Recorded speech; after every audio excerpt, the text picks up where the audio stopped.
Yate, Shonto Begay in the Shige, Shonto Hode Nasha, Toriji and Shnedo, a Shin, but Shin, there's a shan that should change, not Jenny the Shinala. Hello, my name is Shonto Begay. I'm Navajo, Dene. I'm a member of the Bitterwater clan, born for the Salt clan. My maternal grandfather, Many Goats clan. Paternal grandfather, Sinajini clan. I'm from the community of Shonto, Arizona, the northern part of the res.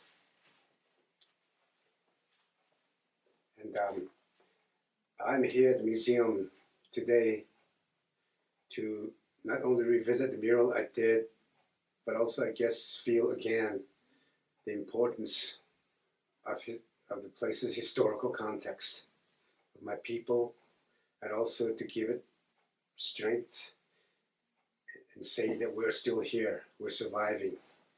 We didn't get destroyed, we didn't get erased. We certainly wasn't wiped out. In fact, I think we became stronger. And this is what, that's what part of the reason I'm here for.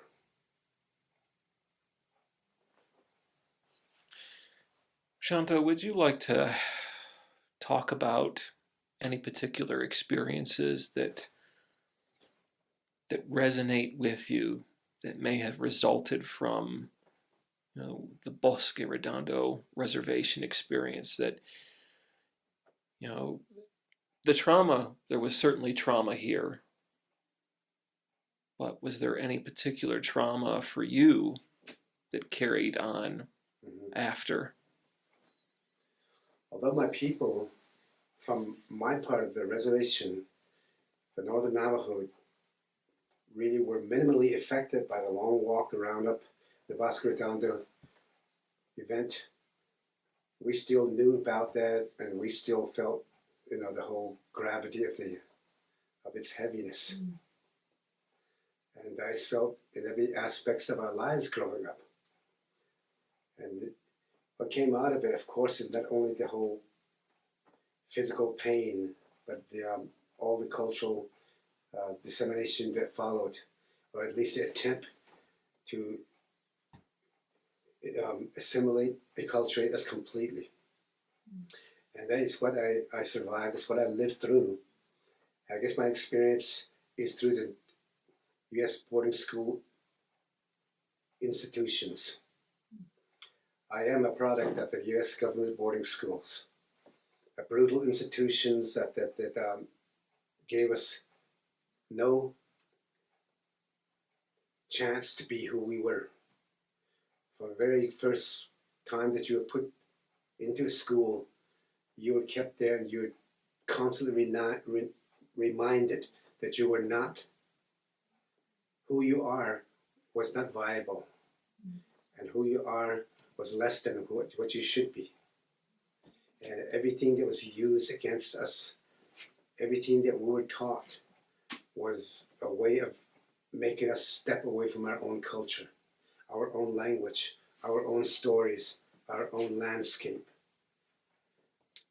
When we were taken from the boarding school, when we were taken from the sheep camp, literally kidnapped, and taken to boarding schools, immediately, of course, our hair was shaved. And we're hosed down.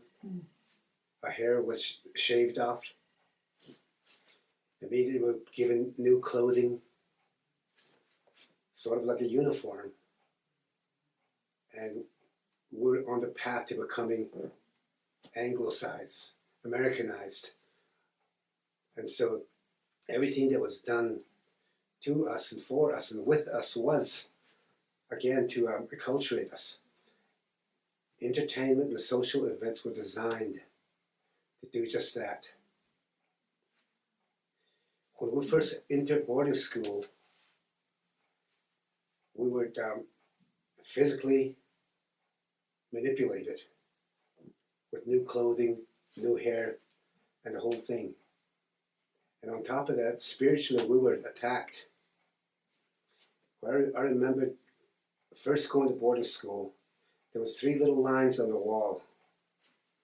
yay high. 3 little lines of various heights. One for the girls and one for the boys. I remember being in line that afternoon. You stood against the line, and if you were below the shortest mark, you were deemed to be Catholic. If you were up to the highest line, you were told that you were a Mormon. If you were up to the middle line, you were Presbyterian. And those 3 Christian denominations rallied for our souls. And every Monday, of course, was a U.S. government-sponsored church schools. And so all these missionaries came out of the woodworks and told us what we were not and what we should be. And through the years, we were rotated. Every school year, we came back, summer vacation. If you were a Mormon last year, you were a Catholic this year.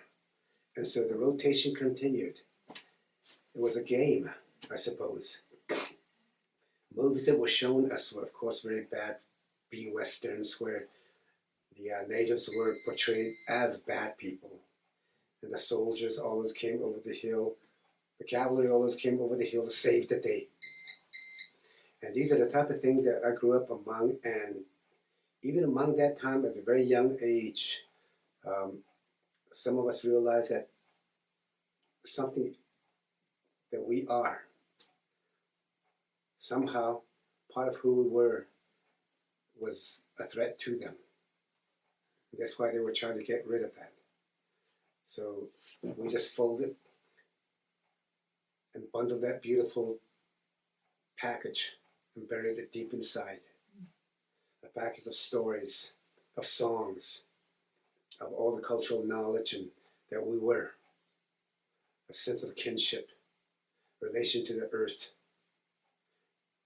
We buried that deep inside.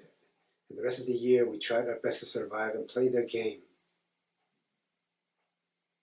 As harsh as it was. And when the school let out, in the summertime, of course, we threw off our shoes, took the bundle out, unwrapped it, became whole again. And through the summer, we celebrated that. Through the summer, we celebrated that, and in the fall, when the school came back in together, once again, we had to put the bundle away. And this went on years after year. I spent 10 years in the U.S. government boarding school, in various schools all over the reservation, in and around the reservation.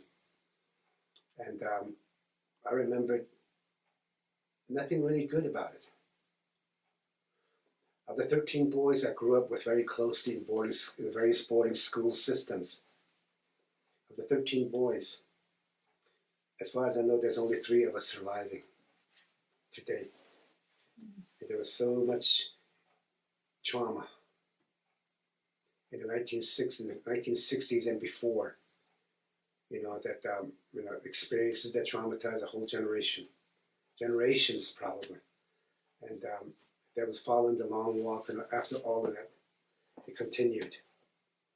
So for us, the long walk was from our sheep camp into the cold, hard metal desk, and back again into the center of our own, songs